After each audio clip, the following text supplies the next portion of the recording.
जल मंत्री आतिशी जी लगभग 5 दिनों से अनिश्चितकालीन अनशन पर थीं और उनकी एक ही मांग थी कि दिल्ली के हक का पानी, दिल्ली के अधिकार का पानी लगभग 28 लाख लोगों के लिए इस्तेमाल होने के बराबर का पानी दिल्ली को दिया जाए।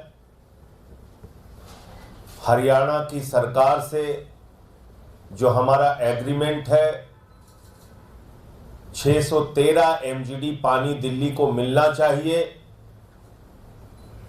चुनाव का परिणाम आने के बाद पिछले 3 हफ्ते से लगातार 3 हफ्ते से ज्यादा समय हो गया लगातार दिल्ली का पानी 100 एमजीडी कम आ रहा था। इसको लेके उन्होंने अपना ये अनिश्चितकालीन अनशन शुरू किया था। इस बीच हरियाणा की सरकार से भी उन्होंने बातचीत किया, दिल्ली के एलजी साहब से भी बातचीत किया, देश के प्रधानमंत्री जी को भी पत्र लिखा और अनुरोध किया कि इस भीषण गर्मी में दिल्ली के लोगों का पानी मत रोकिए। जो हमारे हक का पानी है, हम हरियाणा के भाइयों का पानी नहीं मांग रहे हैं, हम दिल्ली के हक का पानी मांग रहे हैं। जो हमारे लिए निर्धारित कोटा है उतना पानी हमें दिया जाए। लेकिन उनकी बात नहीं सुनी गई, कहीं उनकी गुहार की सुनवाई नहीं हुई और दिल्ली के लोग इस भीषण गर्मी में पानी के संकट से लगातार जूझ रहे हैं। आप यकीन नहीं करेंगे, 1994 में दिल्ली के पानी का कोटा निर्धारित हुआ था। 1994 में, जब लगभग दिल्ली की आबादी 1.25 करोड़ के आसपास थी। आज 3 करोड़ से ज्यादा दिल्ली की आबादी है। 1994 में भी दिल्ली के पानी का कोटा था 1005 एमजीडी और 30 साल के बाद जब आबादी, जनसंख्या, पॉपुलेशन 3 गुना बढ़ गई, तब भी दिल्ली के पानी का कोटा है मात्र 1005 एमजीडी। मुझे भाजपा के लोग दुनिया का कोई विज्ञान बता दें, भारत के प्रधानमंत्री कोई विज्ञान बता दें, कोई एक ऐसा तरीका बता दे बीजेपी के लोग जिससे पानी बनाया जा सके। जो हमारा निर्धारित कोटा है, अगर उतना पानी भी हमें नहीं मिलेगा, एक तो 3 गुना आबादी पर उतना ही पानी हमको मिल रहा है, तो आप मुझे बताइए कैसे दिल्ली के अंदर आपूर्ति हो सकती है? कैसे दिल्ली के लोगों को पानी दिया जा सकता है पर्याप्त मात्रा में, जब हमें मिलेगा ही नहीं पीछे से? दिल्ली की अरविंद केजरीवाल जी की सरकार ने पिछले 9 साढ़े 9 साल के अंदर 12,000 किलोमीटर पाइपलाइन बिछाने का काम किया। 12,000 नई पाइपलाइन बिछाने का काम किया। 12,000 किलोमीटर। कैनाल के अंदर पानी की बर्बादी ना हो, इसको पक्का कराने के लिए 500 करोड़ रुपए खर्च किया दिल्ली की सरकार ने। जितने प्रयास हमारी तरफ से हो सकते थे हमने किया। हर स्तर पे कोशिश की कि दिल्ली के लोगों को पानी मिल सके। पहली बात तो ये समझ लीजिए, एक आदमी के लिए मान लीजिए 1 गिलास पानी होता है, आदमी की संख्या हो गई 3, लेकिन पानी उतना ही है, 1 गिलास पानी ही है जिसमें 3 लोगों को पानी पिलाना है। उसमें से भी आप कटौती कर रहे हैं। ये कौन सा न्यायपूर्ण तरीका है? और किस बात की दुश्मनी निभा रही है भारतीय जनता पार्टी की सरकार दिल्ली के लोगों से? ये कि उन्होंने प्रधानमंत्री जी को 7 सीटें देकर जिता दिया, ये कि दिल्ली से 2 केंद्रीय मंत्री बन गए, ये दिल्ली वालों का गुनाह है, अपराध है। पिछले 3 बार से लगातार दिल्ली के लोग 7 सांसद भारतीय जनता पार्टी के नरेंद्र मोदी जी के जिता रहे हैं। इन सवालों को लेके आतिशी जी 5 दिनों से अन्न त्याग करके बैठी हुई थी, अनशन पर बैठी हुई थी। उनकी तबीयत बिगड़ रही थी। डॉक्टर उनको बार बार कह रहे थे कि आप अपना अनशन तोड़िए। लेकिन कल रात में अचानक उनकी हालत बिगड़ना शुरू हो गई। पहले एलएनजेपी के डॉक्टरों की टीम ने शाम को देखा, फिर अपोलो में उनका ब्लड सैंपल चेक कराया गया, एलएनजेपी में ब्लड सैंपल चेक कराया गया और उनका जो शुगर लेवल आया वो 43 आया। उसी समय रात में एलएनजेपी के डॉक्टरों को फिर बताया गया। मैं करीब 1:30 बजे के आसपास पहुंचा वहां पे भोगल के अनशन स्थल पे, और हमने बताया कि अभी ब्लड शुगर का जो लेवल है वो 43 है। 36 भी होगा बाद। डॉक्टरों ने बार बार कहा अब आप इनका तुरंत चेक करते रहिए, ब्लड शुगर कितना है इस वक्त, कितना है। तो 1-2 बार वहां फिर चेक हुआ। अंतिम जो ब्लड शुगर रिपोर्ट आई वो 36 आई, 36 जो ग्लूकोमीटर में चेक किया गया। डॉक्टरों की सलाह थी किसी भी हालत में इनको तुरंत हॉस्पिटल भर्ती कराना पड़ेगा, वरना आतिशी का जीवन जा सकता है।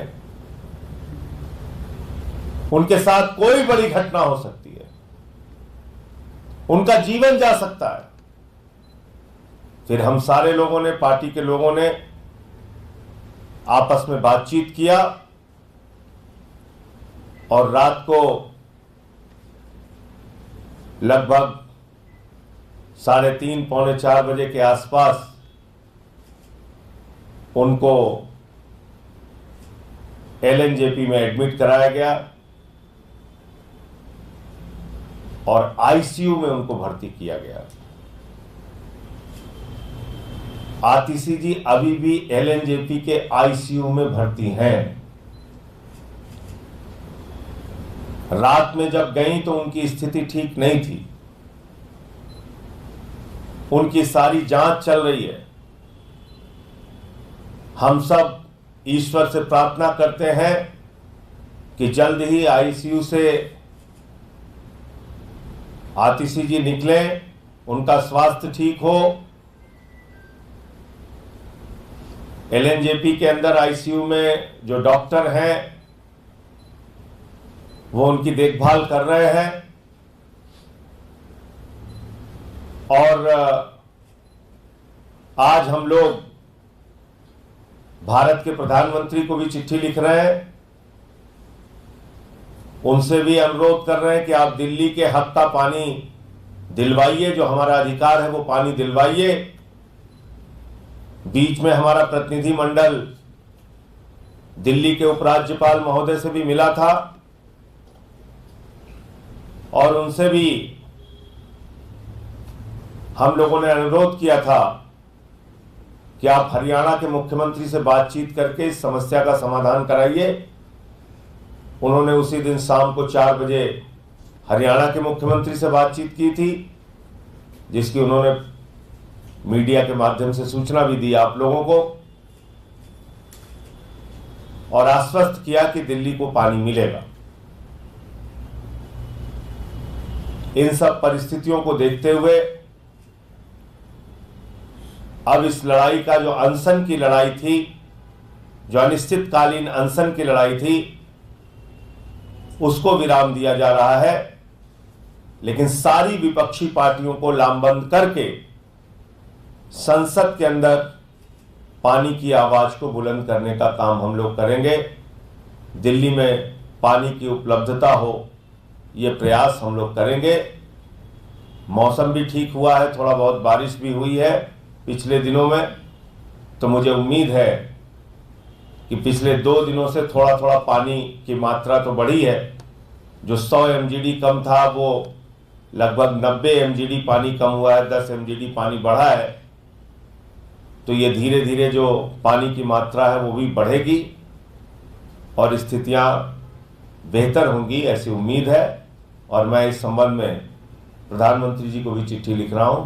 मैं अनुरोध करूंगा हमारे सांसद एनडी गुप्ता जी से कि वो भी अपनी बात आपके सामने रखें।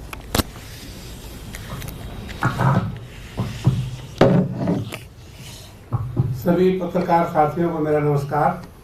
वैसे बहुत ही डिटेल में माननीय सांसद श्री संजय सिंह जी ने अपनी बात कही और किस प्रकार से ये आज की डिमांड जो है, आज जो गुहार है पानी के लिए, वो आम आदमी पार्टी की नहीं है, हमारी नहीं है, ये दिल्ली के हर एक नागरिक की गुहार है कि पानी जो है केंद्र सरकार, हरियाणा सरकार जो हमारे हक का पानी है वो हमें दे। मैं एक बात यहाँ कहना चाहता हूँ, ये जेठ का महीना भी 3 दिन पहले खत्म हुआ है और जेठ का बड़ा पवित्र महीना होता है। इसी में भी गंगा जी का भी अवतरित हुई थी, गंगा जी भी, और वो ये लेके हुई थी पानी की जो है किसी प्रकार की समस्या न हो। और आपने देखा जेठ के महीने में जो निर्जला एकादशी, दशहरा था, जगह जगह छबील लगाई जाती हैं, जगह जगह प्याऊ लगाई जाती हैं। इन सब चीज़ों को दरकिनार करते हुए आज केंद्र सरकार, चाहे हरियाणा सरकार, चाहे हमारे लेफ्टिनेंट गवर्नर दिल्ली के, सब ने इस बात को बिल्कुल जो है ध्यान न देते हुए दिल्ली को पानी के लिए तरसा दिया। और कोई मतलब जब नाजायज डिमांड नहीं है, जैसे अभी आदरणीय संजय जी ने कहा कि 1994 के एग्रीमेंट के हिसाब से जो एग्रीमेंट हुआ था उसके बाद 3 गुना पॉपुलेशन बढ़ गई है और हमारा पानी का इंटाइटमेंट उस हिसाब से बढ़ा। और ये बात जब हमारा दल मिला था अभी सब जो है लेफ्टिनेंट गवर्नर जी को, उनके संज्ञान में भी लाई गई ये बात कि आप इसको भी ध्यान रखते हुए, और नहीं तो इमीडिएटली पानी जो है, चाहे एक और इसमें कहने की बात है, हिमाचल प्रदेश भी पानी देने के लिए तैयार है, पंजाब से भी पानी ले सकता है, लेकिन पानी तो हरियाणा के माध्यम से आएगा, वो पानी में रोक लिया जाता है। कितना बड़ा अन्याय है आज दिल्ली वासियों के साथ। पानी का कहीं से भी अरेंजमेंट कर लीजिए आप, उसको तो आएगा हरियाणा से, हरियाणा ने कसम खाई कि पानी को नहीं जाने देंगे। तो अभी इन सब समस्याओं को देखते हुए अनशन की पे अतिथि दी गई, माननीय मंत्री, जल मंत्री, उन्होंने भी डिमांड रखी।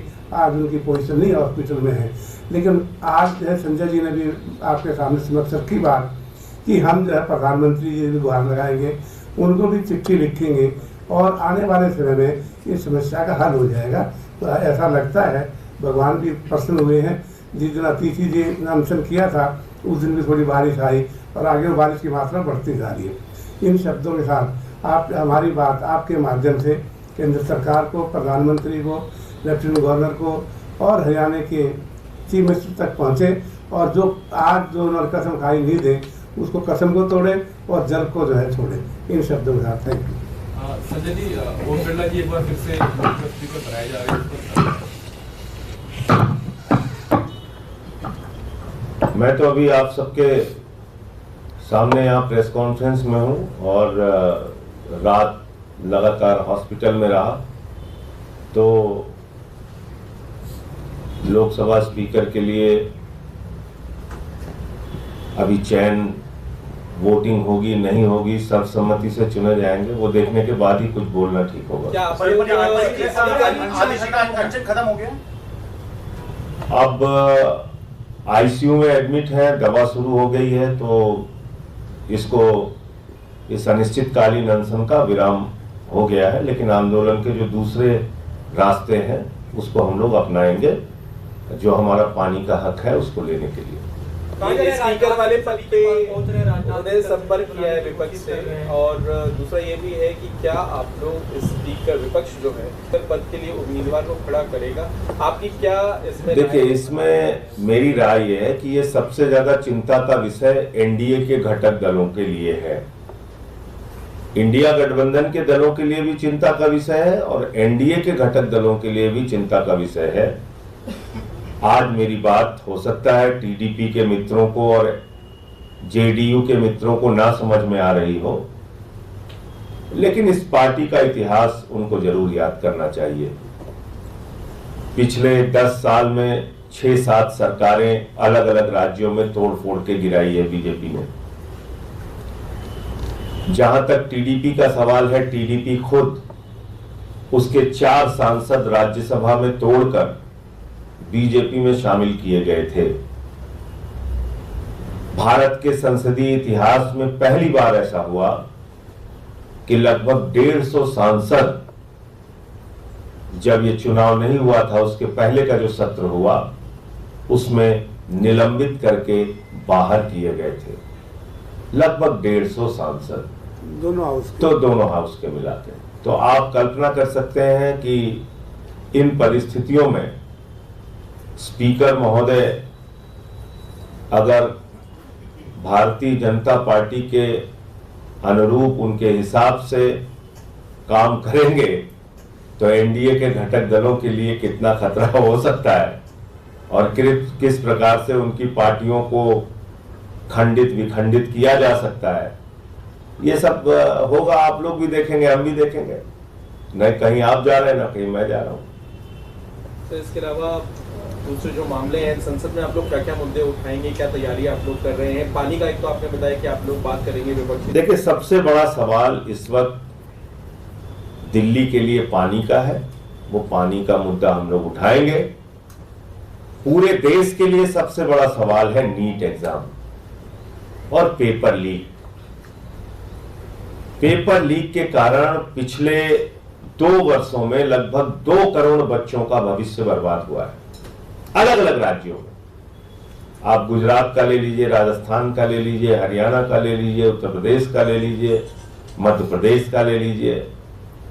लगभग 2 करोड़ बच्चों की जिंदगी बर्बाद हुई है पेपर लीक के कारण। और अकेले नीट की परीक्षा में 24 लाख बच्चों ने फॉर्म भरा था। एक तो सबसे बड़ी आपकी कमाई हो जाती है फॉर्म भरने से, बहुत ज्यादा हुई है। दूसरी कमाई हो जाती है, वो बेचारे तैयारी करते हैं, पढ़ाई करते हैं, कोचिंगों में जाते हैं, उसके जरिए हो जाती है। तीसरी कमाई हो जाती है 500-500 किलोमीटर की यात्रा करके एग्जाम देने जाते हैं। और इन सब के ऊपर जो भ्रष्टाचार वाली कमाई होती है, जिसमें पैसा ले लेकर पेपर लीक करा के कुछ लोगों को चयन किया जाता है, ये तो खुला भ्रष्टाचार का खेल है। अब तो स्टिंग ऑपरेशन आ रहे हैं। अब तो खुद से अपराधी जो है वो आके एडमिट कर रहा है ऑन कैमरा, मीडिया के सामने भी और पुलिस के सामने भी, जांच एजेंसियों के सामने भी, कि पेपर लीक में उनकी भागीदारी थी। तो फिर एग्जाम रद्द क्यों नहीं हो रहा? पेपर लीक का जब पता चल गया तो एग्जाम रद्द क्यों नहीं हो रहा? नीट की पीजी का एग्जाम रद्द हो गया, पोस्टपोन हो गया। यूजीसी का एग्जाम रद्द हो गया। तो नीट का जिसका पेपर लीक साबित हो गया है, उसका एग्जाम रद्द क्यों नहीं किया जा रहा है? तो निश्चित रूप से ये कुछ मुद्दे हैं जो बड़े मुद्दे हैं और सरकार से हम लोग मांग करेंगे कि नीट का एग्जाम रद्द किया जाए। सर, एक खबर आई कि राम मंदिर बनने के बाद जो उसकी छत है मुख्य भवन की, वहां से पानी लीक हो रहा है बारिश का। वो तो पुजारी उन्होंने इस मसले वो तो महंत का स्टेटमेंट रहा है। महंत जी का भी स्टेटमेंट मैंने देखा था, जो मुख्य पुजारी हैं वहां के।